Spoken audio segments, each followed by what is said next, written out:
right, good evening, everyone, and thank you again for joining today. Today we're discussing about palm oil export. Please remember you can join us on YouTube, Voice of African Trade and Global Trade Tutor.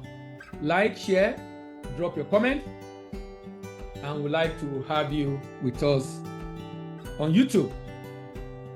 So today we're looking at a very important product with a very huge demand in different parts of the world. Actually, the market for palm oil is very huge. From crude palm oil to refined palm oil, huge demand. Let's start. Palm oil is derived from fruit of oil palm tree, scientifically known as Elias genesis. Native to West Africa, oil palm cultivation has expanded to tropical region of the world. Is it not interesting that it's native to West Africa, but the highest exporter in West Africa is Cote d'Ivoire and only contribute 0.9% of global demand, even though it's native to West Africa. Palm oil is an edible vegetable oil from the fruit of oil palm tree, scientifically known as Elias genesis. It is one of the most widely consumed vegetable oil globally, used in various food products, cosmetics, industrial applications. In the production, it's primarily produced in tropical region, with largest producer being Indonesia and Malaysia. Those countries are not in West Africa. Oil palm trees require hot and humid climate to thrive, with optimal conditions found in equatorial region. But the people producing it are not located in those regions. The oil palm is extracted from the fruit of oil palm tree through a process called pressing or milling. The fruit is harvested from the palm tree, pressed to extract the oil, which is then refined to remove impurities and produce a clear, odorless oil suitable for consumption. Palm oil is versatile and used in a wide range of products. Now, the reason why I take time to talk about this particular area of introduction, because it's to give you an idea that, okay, what is this used for? That gives an idea of the industries that buys. So that when you're targeting any country that is demanding, you have an idea of the industry that will likely be buying large quantity in those countries. Using a wide range of product, cooking oil, margarine, baked goods, snack, processed food. Also used in non-food products like soap, detergent, cosmetics, and biofuel. Nutritional profile. Palm oil is high in saturated fat, which make it solid at room temperature and stable for cooking at high temperatures. It contains vitamin E, tocopherol, which have antioxidant properties. But there are controversy around it. The production of oil palm has been associated with environmental and social issues, including deforestation, habitat destruction, loss of biodiversity, land conflict, and labor rights issues. Sustainable oil palm certification scheme aim to address these concerns by promoting responsible production practices. That is the future. You are going to begin to see enforcement of ESG and sustainability within this space because of the level of deforestation that often happens whenever there's cultivation of this product. Composition. It contains fatty acid, vitamin, and carotenoid. Palm oil contains a balanced mix of saturated and unsaturated fatty acids. It's composed of approximately 50% saturated fat, 40% unsaturated fat, and 10% polyunsaturated fat. It's rich in vitamin E, like I said earlier, and carotenoid. Palm oil is naturally red due to the presence of carotenoid, including beta-carotene. There are different types, even though the commonly produced one in Nigeria, which we export, is more on the CPO, crude palm oil. But there are also RBD, refined bleach deodorized palm oil. The crude palm oil is a refined form of palm oil extracted directly from the fruit and it retains the color red. So when you see it retaining color red, that is the crude palm oil, and there's a huge demand for that. Refined bleach deodorized palm oil, there's a huge demand for this also. Processed to remove impurities, the color, the odor, often used in cooking, and of course in food processing. Then we have the PKO, extracted from the palm fruit itself, palm kernel oil. But our focus today is on palm oil. It's important to know the type you are shipping, and for many of us, which should be our focus, will be crude palm oil, even though we have the RBD, palm stearin, and RBD, palm olein. And the level of fatty acid in CPO determine whether it's grade 1, 2, and 3. And same for the iodine value in the refined, bleached, deodorized palm oil. Chemical specification. Free fatty acid. This is a measure of spoilage and rancidity. So when you see the oil is getting spoiled, it's because the free fatty acid is increasing. Remember, when oil is present in anything, exposure to light, air can increase oxidation, leading to rancidity. Ideally, free fatty acid is expected to be below 0.5%. Moisture and impurities. Content should be minimal, less than 0.1%, to prevent microbial growth and maintain shelf life.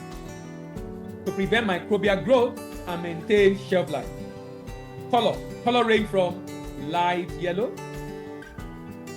to reddish brown, depending on the type and of course the processing. Odor and taste. Refined oil should be odorless and tasteless, while CPO might have a slight earthy aroma. Melting point varies depending on the type. CPO typically have 31 to 39 degree melting point range, and the refined bleached deodorized palm oil around 10%. Clarity. Refined oil should be clear, while CPO might have slight cloudiness. And why are all these important? Remember the difference between export and local trade is specification, particularly if you are supplying people that are using it in factories. If your target is home use, maybe you might not have to worry so much about specification, but if the quality is low, it also affects the shelf life. Of course, even though it's going to be used in homes, you still want to ensure free fatty acid level is low and the impurity also, remember, low, less than 0.1%. Additional indicator peroxide value is a measure, it measures oxidation and rancidity. Lower value of less than 5 milliequivalent per kg are preferred. Iodine value indicates degree of unsaturation, and total polar compound measure unwanted component. The idea here is, particularly if you are going to be doing it large scale to factories, these quality specifications are very important. Culinary uses. Cooking oil, food ingredient, and deep frying. A popular cooking oil due to its stability at high temperature. Its food ingredient used in food products such as margarine, bakery items, and processed food. Deep frying, preferred for deep frying due to its high smoke point. Industrial uses. Palm oil is used in production of biodiesel, cosmetic and personal care, found in soap, lotion, and cosmetics. Detergent, used in production of detergent and clean products. Industrial uses. Economic importance. Major agricultural commodity palm oil is a crucial cash crop in many tropical countries and economic driver.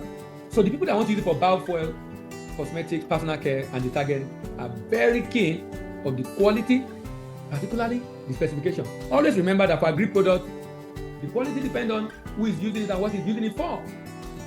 So what is not acceptable for some people might be acceptable to some other people. So let's move on to potentials. By potential, we are basically focusing on the market, potential market for palm oil. Where do we have the highest demand? First of all, what is the global demand for palm oil? This is shocking. It's almost 60 billion. Almost 60 billion. Lowest demand is from Oceania, 240 million, followed by South America, $777 million, followed by North America, United States, Mexico, Canada, $3.6 billion. Africa demand for palm oil is huge, including Nigeria, 8.8 billion, even though Nigeria produces, but most of the refined palm oil are imported. Europe demand is 10.7. Now, you will now see the largest demand, $34 billion. From Asia, So who are the largest buyers? The largest demand for palm oil is India. About 20%, 19.2% of global demand is going to India alone. India is the pharmacy of the world, produces a lot of chemical products and drugs that require these raw materials. China is next to that, 8.34. So if you are thinking of exporting palm oil in large quantity, you know the country to look at, 8.34%. Pakistan, 6.54%. Netherlands, 4.23%. Italy, 2.83%.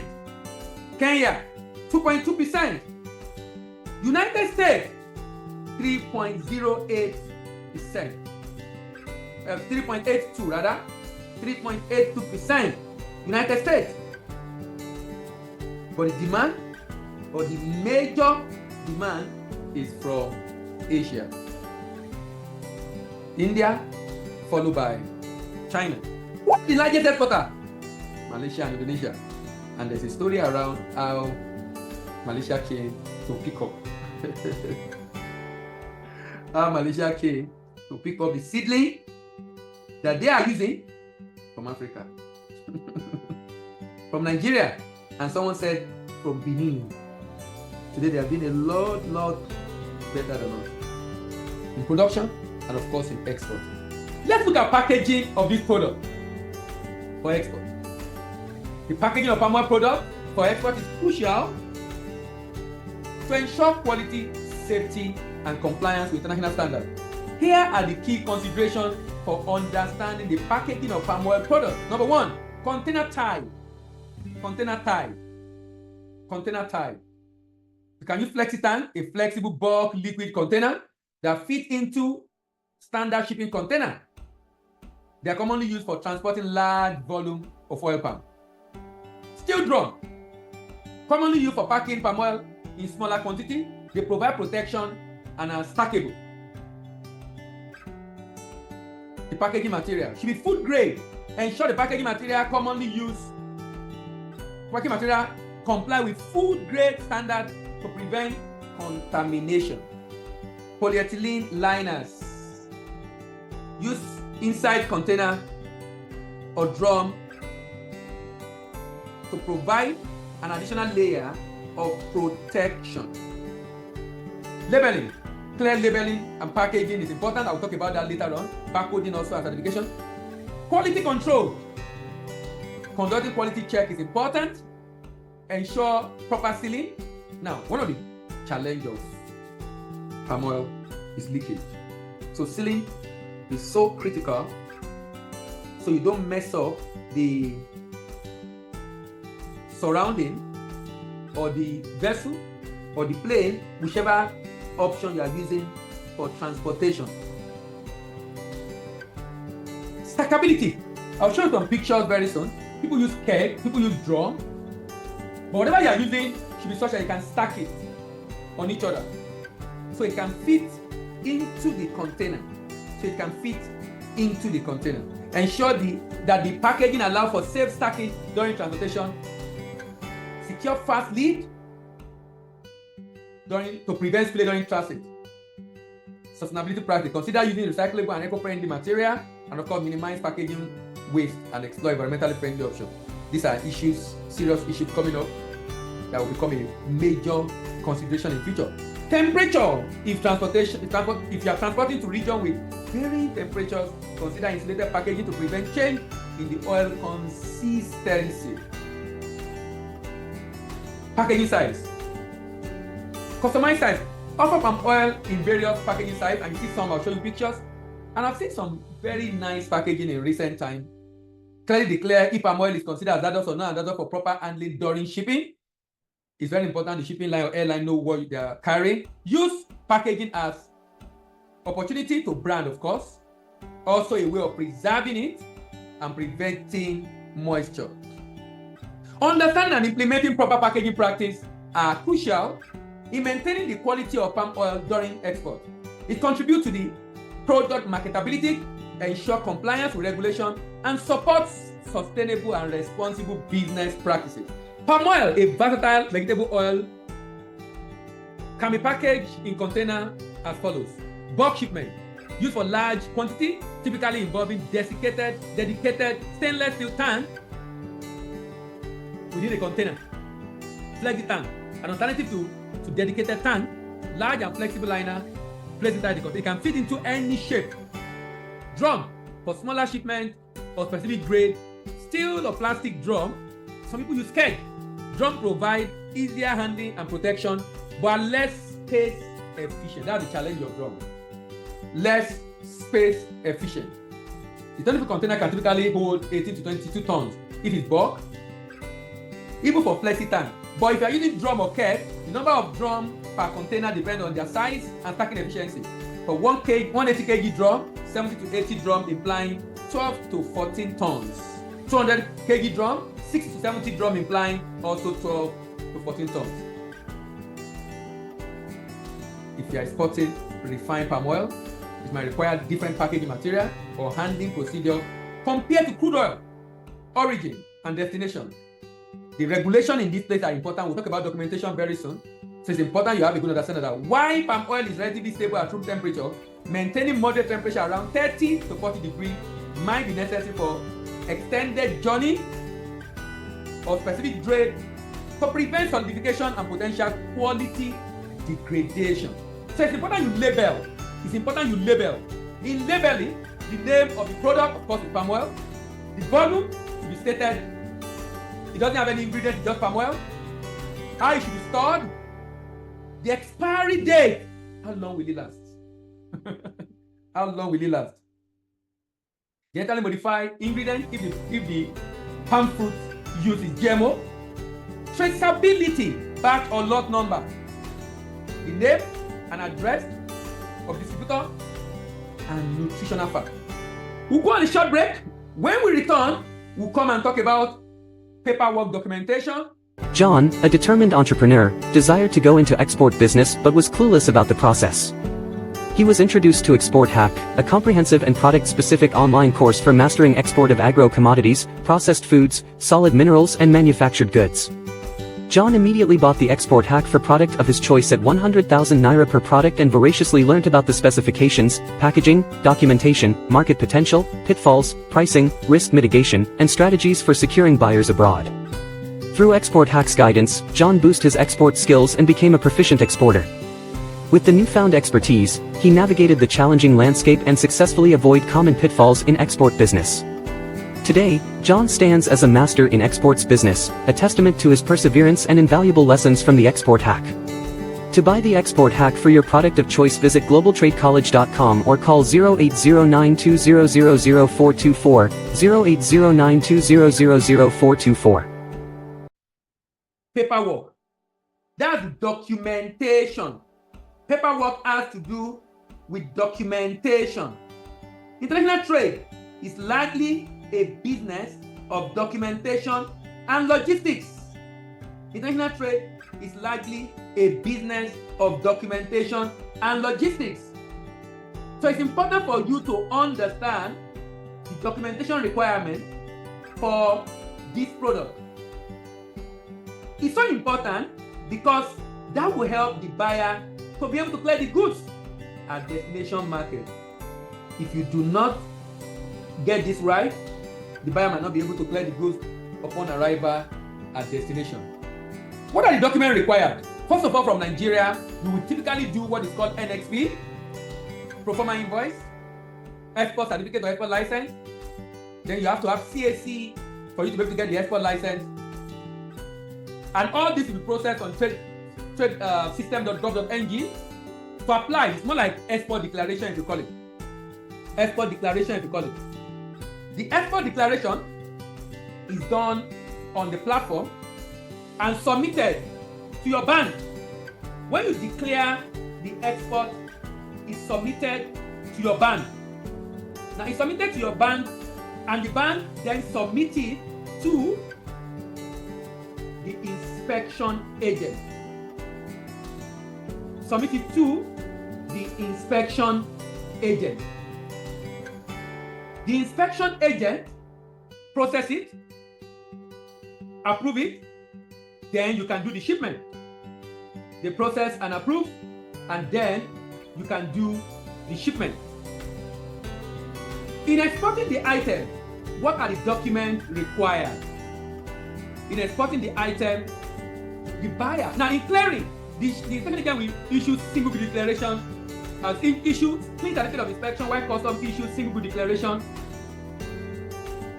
And for the shipment, the buyer will typically require an invoice,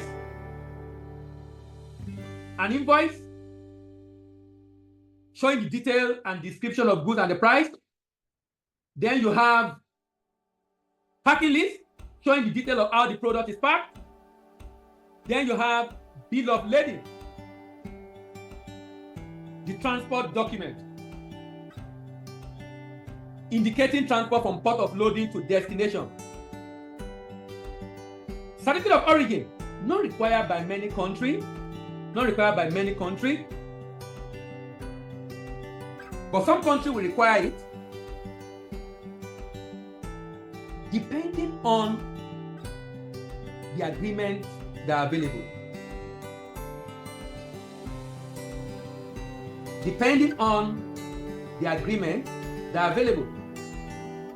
Sometimes if you have a free trade agreement, it might make it easier to be able to ship to some country without duty payment.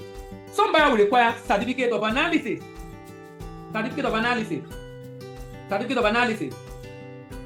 Now, that is where those specifications I talk about comes in. Health certificate issued by veterinary authorities in countries certifying the palm oil that is fit for human consumption. Now, this is where you need NAFDA. If you package the palm oil the way I showed you, you definitely need NAFDA. Because it's a food item, of course. And even though it's processed, some country will still be interested in phytosanitary certificate. So what is important is that whichever country you are shipping to, you need to understand the requirements in those countries and have a discussion with your buyer to ensure those things are put in the agreement. So when you're shipping, you get all those documents also ready. Export process. The first thing in the export of palm oil is preparation. What we are discussing here is part of the information required for preparation. Preparation basically has to do with gathering information, getting ready for export. One of the contents of the Export Act for different products, including palm oil, is taking you through the process of export readiness and ensuring you have information around what does it mean to be export ready. Because when you know what it means to be ready to export palm oil, you know exactly the market and you know how to promote to reach the potential buyers in those markets.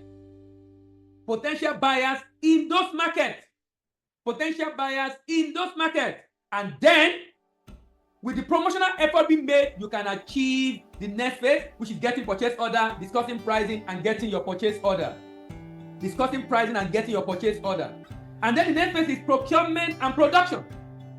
So preparation, getting ready to export palm oil, getting all the information like what we are discussing here, talking to people who are processing or who are exporting or who can guide you through the process, and understanding the protocol to follow in promoting to get buyers.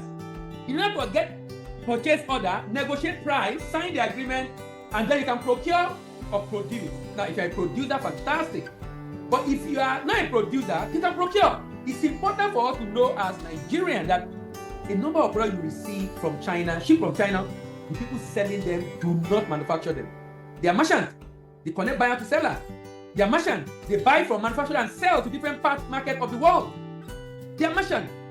You can also be a merchant.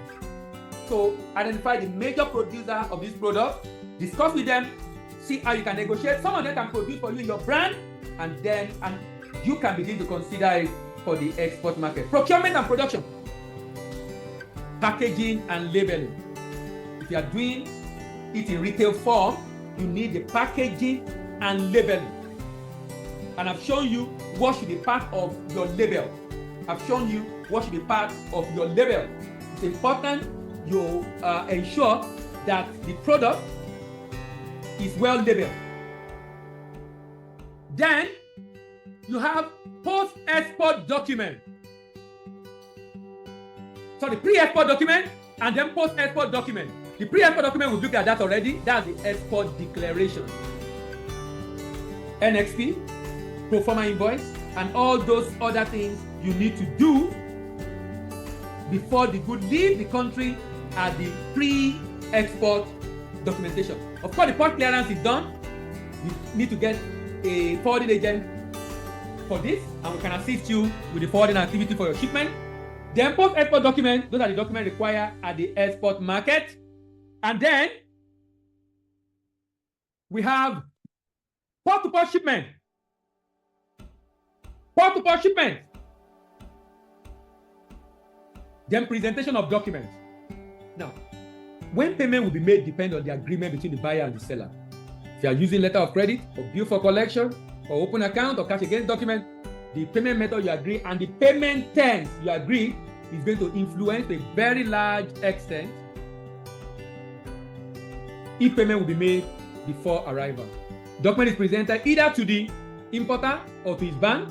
Good arrive for destination inspection and payment made afterwards. Purchasers. So how do you get buyers? How do you get buyers? We have to develop a whole product on the idea of what you should do or what the option you can explore in getting buyers. And the reason is because we realize it to be a challenge for many, but there are ways around it. It will cost you time, energy, and money, but it's worth the while at the end of the day.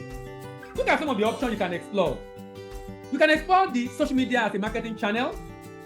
And in that option, you can look at Instagram ads, Facebook, LinkedIn, YouTube. However, in any of these, please ensure you have mastered and learned the protocol to finding buyers before you begin to advertise, before you start posting. And there are different protocols you need to observe so that you don't start and then you're not getting the result and get discouraged. You need to observe the protocol. P2P platform is another very viable platform, but sometimes it depends on the market.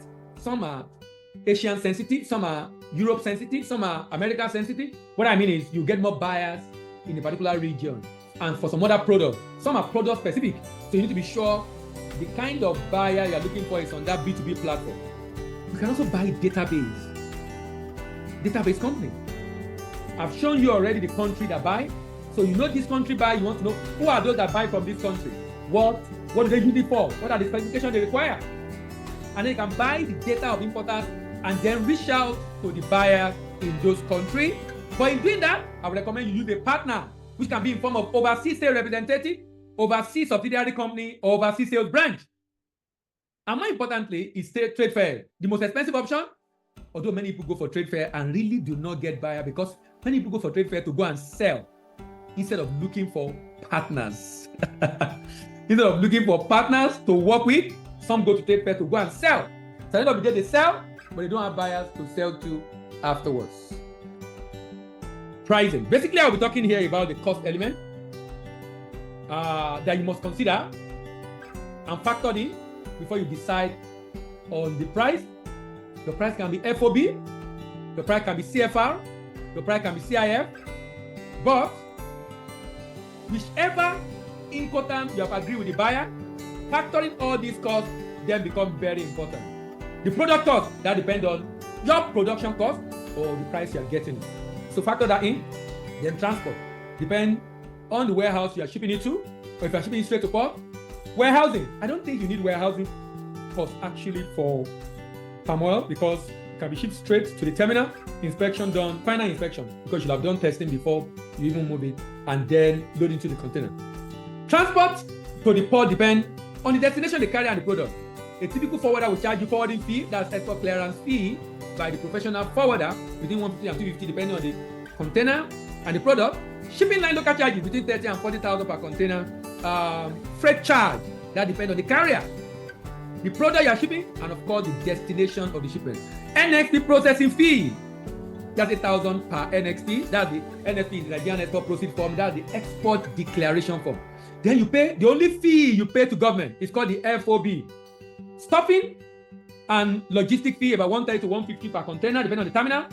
Terminal handling charge, 80 to 120,000 per container, depending on the site. Marine insurance fee, 0.4 to 0.8% of the invoice value, depending on the insurance company and the product you are shipping. And then inspection fee, and then certificate of origin, if it's required, it's not always required, and interest rate if you are taking a loan from the bank. Pitfalls. Now, I always try to do pitfall later in the conversation because having done all this process, gone through all this process, there could be issues that lead to losses. And that's the pitfall. What are the common issues that this product tends to have? Number one, contamination. You know it's production, right? And it's produced from agricultural products as raw material that have some debris, small items inside, or from the shaft of the palm fruit. And it could be contamination with dirt, with water, or other foreign material during transportation or storage, or even during production. Mitigation: ensure proper sealing of container, use clean and dry storage facility, implement good manufacturing practice to prevent contamination. So when you are doing the inspection, these are the things you are expecting. Oxidation, exposure to air, exposure to sunlight, exposure to air, exposure to sunlight lead to oxidation, causing rancidity. You know, if you have been following us on this series of conversation, you know that this is an issue we always talk about, particularly when a product is contains oil. And it happens when the fat and oil are exposed to oxygen. You know what oxygen actually does? It makes the fat to break down. It breaks down the fat, and that's what creates the off-flavor odor. Factors like heat, light can accelerate rancidity, particularly the type called oxidative rancidity. Oxidative rancidity. There are other types of rancidity, but I'm particularly concerned about oxidative rancidity that happen more often than not in oil. Exposure to air, sunlight, use appropriate packaging material with good barrier properties, store in dark and cool conditions, and consider maybe addition of antioxidant. Free fatty acid. If you remember when I was talking about quality specification, you will notice something I talked about. The fact that the level of free fatty acid in the product should be very low. The lower, the better. Below 0.5% actually. High level of free fatty acid indicate poor oil quality and can affect the flavor and shelf life. Proper harvesting and processing can help to maintain optimal storage condition. Proper harvesting and processing can help maintaining optimal storage condition and conducting regular check. After harvesting, processing time should be fast enough to reduce this FFA level in the product. Color changes. Undesirable changes in color may occur due to exposure to sunlight, heat, or processing issues. Use light-resistant packaging. Control processing temperature and minimize exposure to light during storage and transportation. Off-flavor and odor. Absorption of odor or development of off-flavor during storage and transportation. And mitigation is using odor-resistant packaging, store away from strong-smelling substances, and maintain proper storage conditions. Microbial contamination. Because of moisture, bacteria can grow, mold can grow, other microorganisms can grow, leading to spoilage. That's no brainer.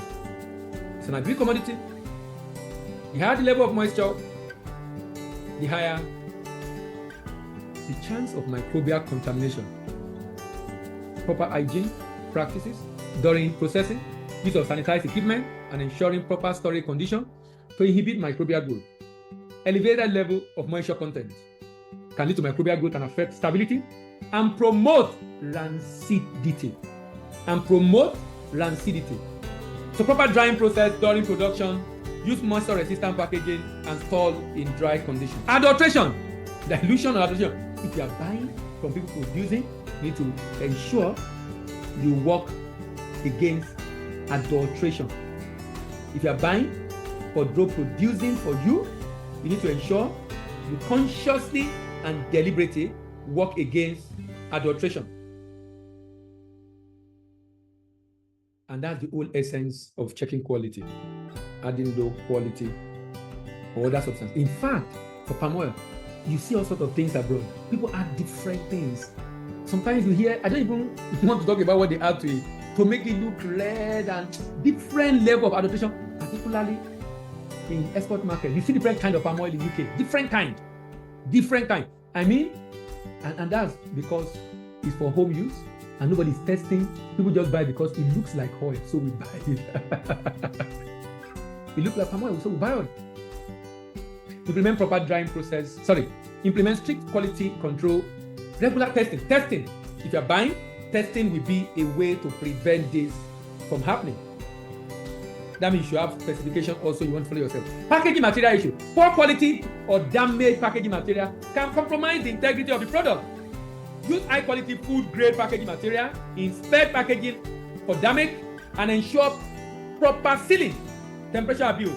Exposure to temperature during transit. High temperature can accelerate oxidation and affect product quality. Use temperature control transportation, especially in tropical climate, and monitor the temperature and record temperature condition during transit.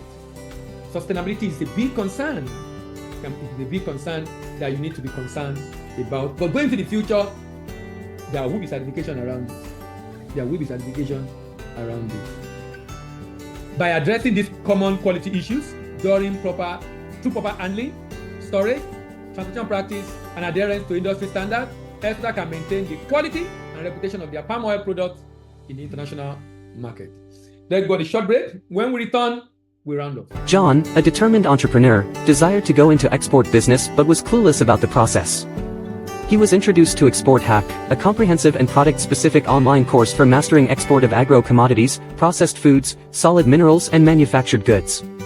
John immediately bought the Export Hack for product of his choice at 100,000 Naira per product and voraciously learnt about the specifications, packaging, documentation, market potential, pitfalls, pricing, risk mitigation, and strategies for securing buyers abroad. Through Export Hack's guidance, John boosted his export skills and became a proficient exporter. With the newfound expertise, he navigated the challenging landscape and successfully avoided common pitfalls in export business. Today, John stands as a master in exports business, a testament to his perseverance and invaluable lessons from the Export Hack. To buy the Export Hack for your product of choice, visit globaltradecollege.com or call 080920000424, 080920000424. All right, thank you very much, everyone.